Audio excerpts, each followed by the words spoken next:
绝世唐门第66集，霍雨浩袒露了自己的秘密，成为海神阁的继承人。王多儿找到王圈，两人居然一模一样。在史莱克相亲大会上，随着霍雨浩成功牵手王多儿，张乐轩宣布了他们的100年好合。而后，霍雨浩和王冬儿在众人的祝福中手牵手向岸边划去。海神阁的宿老和老师们对霍雨浩的魂灵和橙金色魂环充满了好奇，他们决定第2天召开会议，让霍雨浩也参加，以了解橙金色魂环前所未有的现象。霍雨浩和王多儿在登岸后紧紧相牵，他们有许多话要说。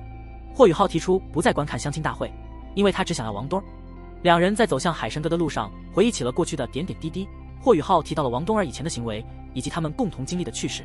在回忆中，霍雨浩想到了一次神秘的相遇，他曾捡到一个写着王圈名字的面纱，这让他想到王冬儿是否故意引他参加相亲大会的。然而王冬儿对此一无所知，他坚称自己没有姐姐，也没有双胞胎。霍雨浩回忆起那次相遇的细节，发现那个王圈与王冬儿虽然相似，但仍有细微的差别。两人决定第2天去查询学院的记录，以解开这个谜团。霍雨浩半开玩笑地说道，如果不是因为他们之间有浩东之力的联系，他可能真的无法区分两人。王冬儿则质疑霍雨浩是否发烧产生了幻觉了。回到海神阁后，两人之间的气氛变得更加轻松和亲密。霍雨浩开玩笑地提出是否要一起修炼，但王冬儿坚持他们应该各自回房休息。尽管霍雨浩试图继续和王冬儿待在一起，但王冬儿机智地避开了他的接近，并坚持他们需要时间来适应彼此新的关系。在王冬儿的房间门口，两人来了一段深情的拥抱。王冬儿表达了他对霍雨浩选择他的感激之情，同时他们需要时间来适应彼此的新身份。霍雨浩虽然有些失落，但他尊重王冬儿的决定，并承诺会等待。王冬儿给了霍雨浩一个锦囊，这是他父亲给他的，只有在他确定霍雨浩是他的伴侣时才能交给他。锦囊上有精神封印，需要霍雨浩的精神力达到一定程度才能打开。在王冬儿离开后，霍雨浩回到自己的房间，心中充满了对王冬儿的思念。这一夜他没有修炼，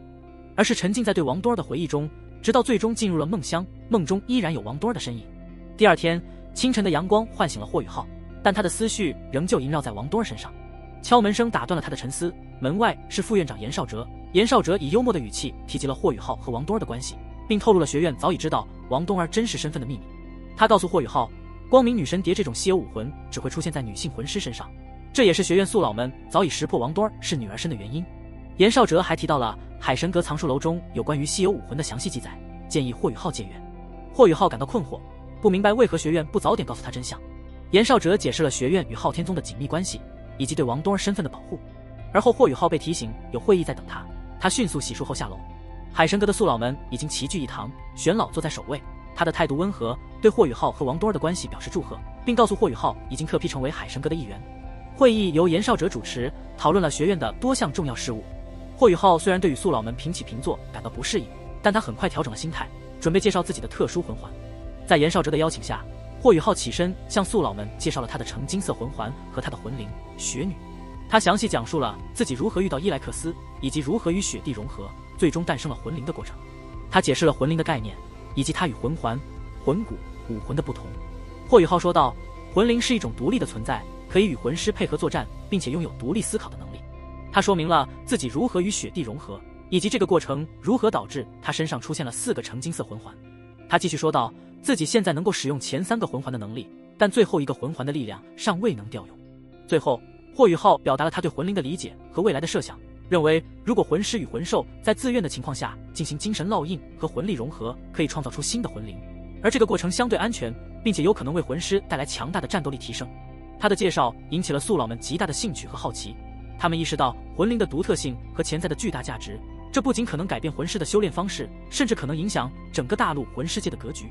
霍雨浩详细解释了魂灵融合的条件和限制，强调了魂师需要有魂环控卫，并且最好是7环魂圣以上的魂师进行融合，因为他们的精神力和承受能力更强。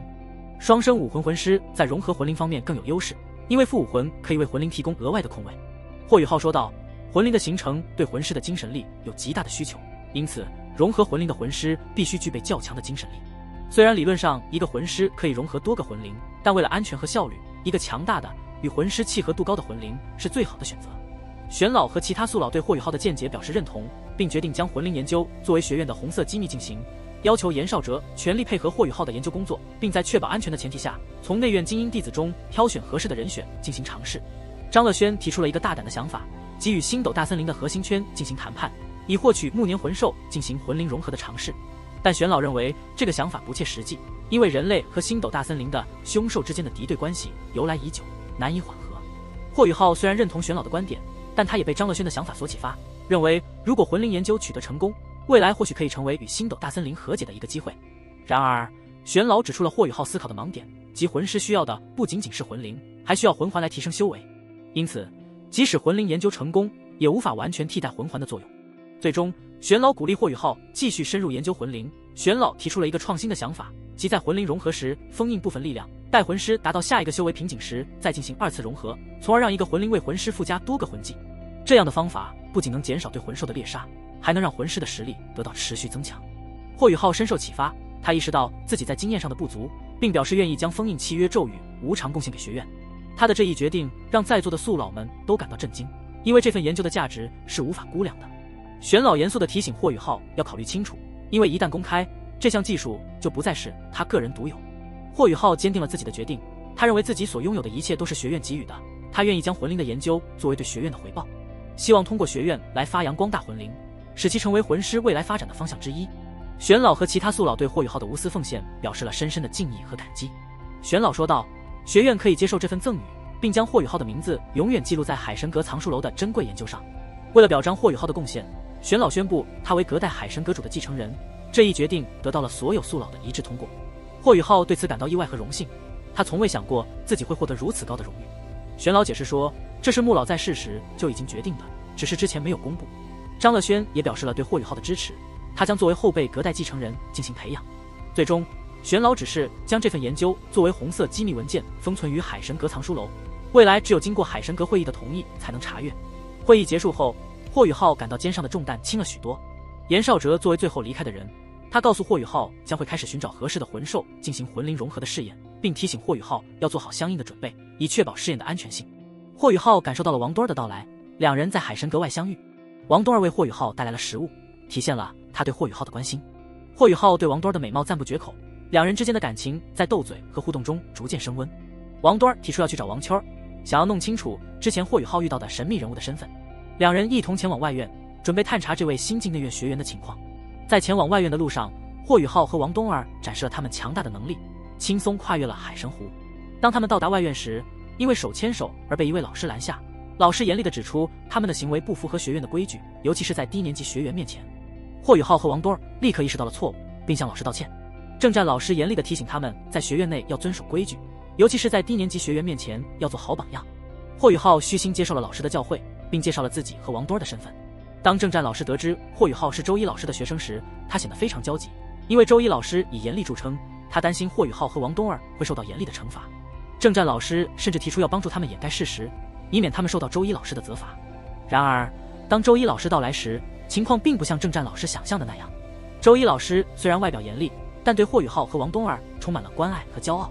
他对两人的成长和成就感到欣慰，并且对他们的亲热行为表示理解，认为这是他们修炼的一部分。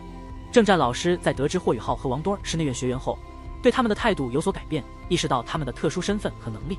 周一老师向政战老师解释了霍雨浩和王多儿的情况，并且感谢他的关心。最后，周一老师带着霍雨浩和王多儿离开。霍雨浩和王冬儿在周一老师的带领下，前往新入学内院学员的报名地点。他们意外地遇到了一个与王多儿长得极为相似的少女王秋儿。她的出现让两人都感到震惊，因为他们的外貌几乎一模一样，只是王秋儿的身材略高一些，且有着一头粉蓝色的大波浪长发。在场的老师们也被这突如其来的情况弄得有些手足无措，两位少女互相询问对方为何与自己长得如此相似。周一老师也感到困惑，询问王多儿是否这位王秋儿是他的姐姐，但王多儿否认了这一点。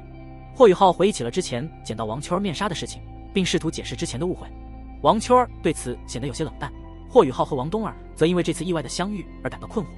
王冬儿决定去调查王秋儿的来历和她的武魂，以弄清楚为何两人会如此相似。霍雨浩则留下来继续和周一老师叙旧，讲述这2年多来的经历和变化。